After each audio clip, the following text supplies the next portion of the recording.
RBA akhirnya mempertahankan tingkat suku bunganya di 3,6%. Ini sekaligus juga memberikan harapan bahwa Fed bisa saja nanti di pertemuan berikutnya sama melakukannya dengan mempertahankan tingkat suku bunga.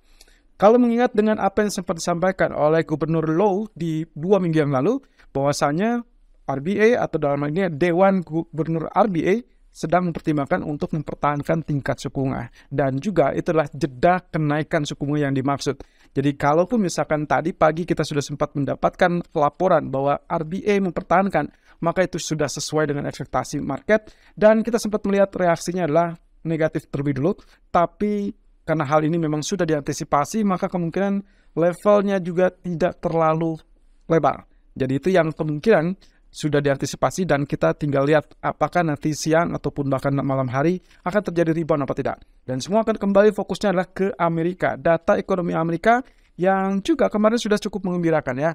Datanya cukup lemah sehingga itulah yang membuat kenapa US dollarnya mengalami penurunan. Tapi kabar apa lagi yang membuat market cenderung bergerak untuk hari ini, itu yang akan kita kupas di outlook untuk fundamental. Kita cek uraian berikut ini. Ya, data ISM manufaktur Amerika melemah dan itu dilihat dengan data ISM. Kemarin kita sudah sempat sampaikan mana yang harus diperhatikan atau mana yang lebih concern oleh market antara PMI manufaktur yang dirilis oleh swasta atau dengan data yang dirilis oleh ISM. Ternyata memang benar dengan rilis data ISM di angka 46,3 dari ekspektasi 47,5, bahkan jauh lebih rendah dari bulan sebelumnya 47,7, maka kita sempat melihat adanya arus balik, yaitu yang sempat mengalami penguatan dari US dollar di pagi hari sampai kurang lebih sampai sesi Eropa dan bahkan menjelang sesi New York dibuka dan berbalik semuanya saat data dirilis. Dan itu pula yang sudah kami ingatkan bahwa di malam hari kemungkinan segalanya bisa terjadi dan emas akhirnya kembali rebound sampai zona 1990-an. Tapi sayangnya pertanyaan berikutnya adalah apakah emas tidak akan lagi muncul di atas 2000, lalu kemudian bagaimana dengan nasib crude oil? Tapi ya semuanya berbalik lagi dengan kondisi US dollar. Jadi data ISM manufacturer yang lemah tersebut menunjukkan data yang bisa dibilang terendah sejak pandemi, dan itu adalah data yang mungkin dirilis di bawah 50 selama 5 bulan berturut-turut. Dan ini menandakan level kontraksi, yang artinya kembali bahwasanya kemungkinan sudah mulai melunak. Dan kalaupun misalkan kita bicara tentang gangguan rantai pasokan, data menyebutkan bahwa data ini cenderung memberikan indikasi gangguan rantai pasokan tersebut sudah pulih. Tapi khusus untuk bidang elektronik, gangguan tersebut masih tetap signifikan. Jadi kemungkinan posisinya bisa dibilang ini memberikan harapan bahwa Fed kemungkinan akan mempertimbangkan mereka tidak akan melakukan kenaikan terlalu berlebih. Dan itu pula indikasi untuk satu kali kenaikan terakhir di tahun 2023 akan ditentukan oleh data non-farm payroll berikutnya. So, dengan tingkat pesanan yang lemah, saya rasa nantinya NFP pun akan kemungkinan bisa saja terjadi pelunakan. Nah, kemudian terkait dengan apa yang dilakukan oleh negara-negara teluk, atau dalam hal ini adalah produsen minyak, dengan melakukan pemangkasan produksi sampai nyaris 1,7 juta barrel per day, maka Gedung Putih akhirnya bereaksi. Menurut mereka, pengurangan tersebut tidak disarankan karena adanya ketidakpastian di pasar. Hal ini menyoroti dengan apa yang terjadi selama ini saat terjadinya ambigu antara beralih kepada tingkat pertumbuhan atau justru tertekan dengan faktor inflasi. Dan Amerika akan terus bekerja sama untuk menekan harga, setidaknya memberikan harga murah di sisi konsumen. Lalu kemudian terkait dengan Arab Saudi sendiri, menurut Amerika, mereka masih tetap memainkan peran dan juga masih tetap menjadi mitra strategisnya. AS akan fokus pada harga minyak, bukan kepada tingkat barelnya. Well, kita belum lihat ya, spesifiknya ini mengarah kemana. Tapi kalau kita bicara tentang kemungkinan yang terjadi, so far belum ada rencana dari Amerika untuk menambah kembali SPR. Dan ini kemungkinan yang belum muncul. Saya rasa ini agak sedikit politis dan juga tricky.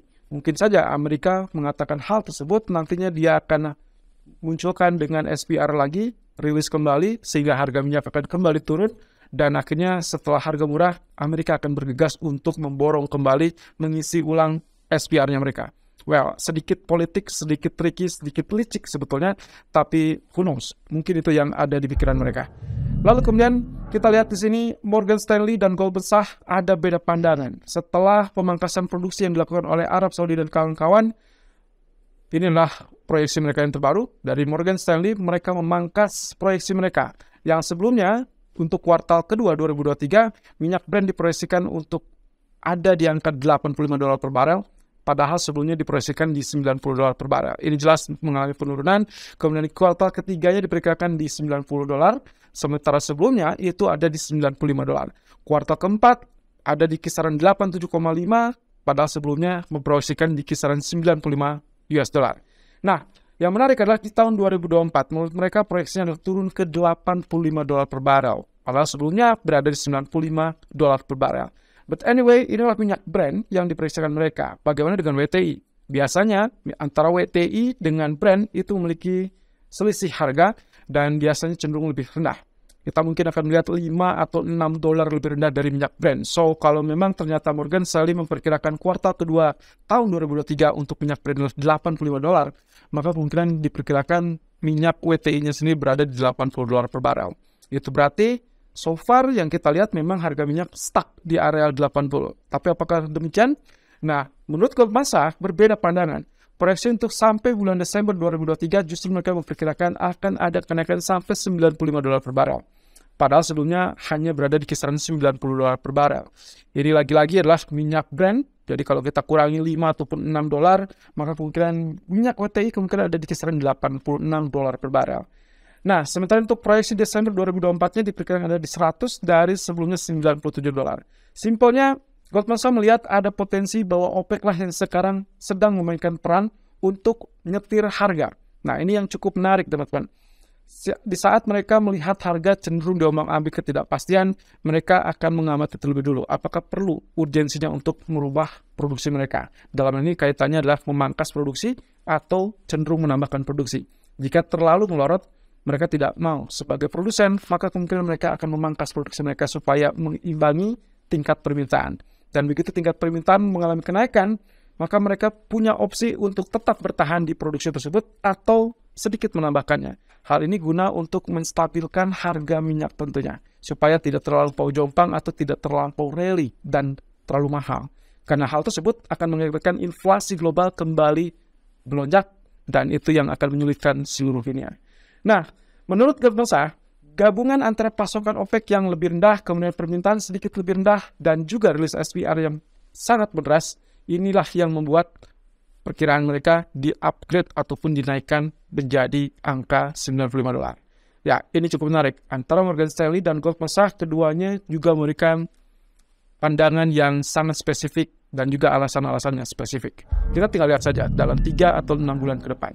Jadwal untuk Fed Speaker untuk hari ini ada di jam 00.30 adalah Lisa DeCook kembali lagi untuk memberikan statement, dan penampilannya adalah di dalam Exploring Careers in Economics Spring 2023. Jadi ini juga bersamaan dengan Susan Collins dari Fed Reserve Bank of Boston President yang juga akan memberikan pidato 5 menit berselang.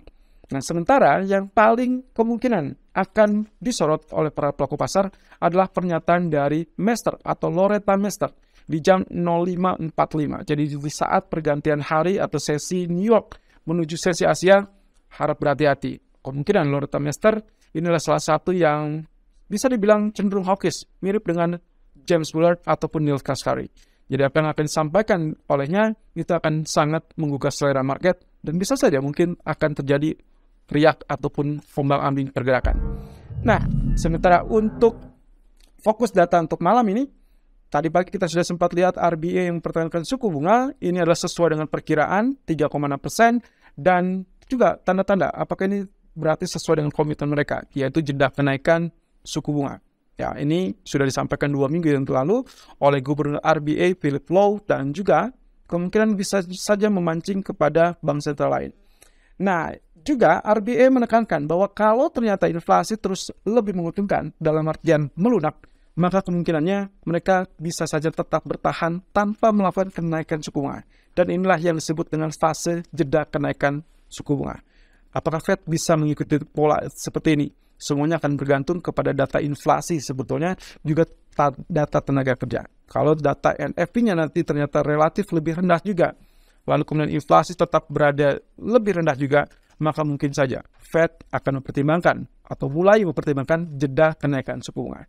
Nah, kemudian data malam hari adalah JOLTS Job Openings. Inilah data lowongan pekerjaan selama bulan terlapor, artinya selama bulan kemarin. Dan kita akan lihat berapa jumlah posisi yang atau mungkin jumlah lowongan yang diisi.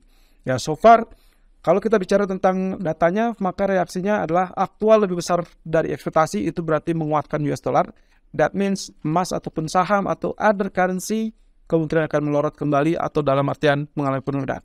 Tapi kalau aktualnya lebih kecil dari ekspektasi, tentunya inilah sangat positif untuk market lain, negatif untuk US dollar.